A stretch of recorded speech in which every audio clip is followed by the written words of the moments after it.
আসসালামু আলাইকুম সুপ্রিয় মৎস্য চাষী ভাই ও বন্ধুরা, কিভাবে তারাবাইম মাছের পোনা সহজ পদ্ধতিতে চাষ করবেন তা নিয়ে আজকে বিস্তারিত আলোচনা করা হবে তৌহিদ ভাইয়ের মৎস্য হ্যাচারিতে।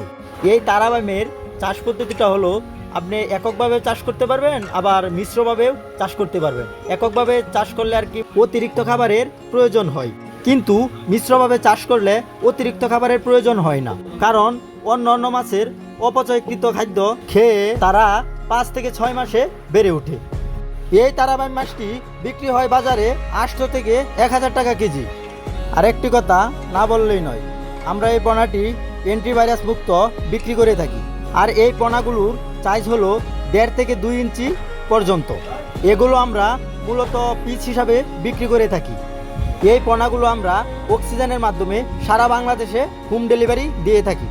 আর এগুলো মাছের মৃত্যুর হার খুবই কম। এগুলো মাছের খাদ্য হলো সরিষা খোল ও পাউডার ফিড। আর এই সরিষার খোল এবং পাউডার ফিড খাওয়ানোর পর আপনারা 6 মাসে বাজারজাত করতে পারবেন। চলেন দেখে আসি এগুলোর বুট মাছগুলো। এগুলো মাছের হরমোন দিয়ে আমরা ডিম সংগ্রহ করে রাখি। কিভাবে সাবারের মাধ্যমে ডিম ফুটানো হয় এবং পুকুরে দেওয়া হয়, কিভাবে সাবারে ফুটানো হয়, তারপর পুকুরে ছাড়া হয়, তারপর বড় করার পরে সারা বাংলাদেশে সাপ্লাই দেওয়া হয়। যেমন রয়েছে শিং মাছের পোনা এবং মাগুরের পোনা, তারপর রয়েছে গুলশা মাছের পোনা, তারপর রয়েছে দেশি ট্যাংরা মাছের পোনা। আমাদের ঠিকানা ময়মনসিংহ বিভাগ, তারাকান্দা থানা। স্ক্রিনে দেওয়া নাম্বার আছে, নাম্বারে যোগাযোগ করতে পারেন, অথবা সরাসরি এসেও পোনা নিতে পারেন আমাদের কাছ থেকে। আজকের ভিডিও এই পর্যন্তই শেষ করছি। সবাই ভালো থাকবেন, সুস্থ থাকবেন। আল্লাহ হাফেজ।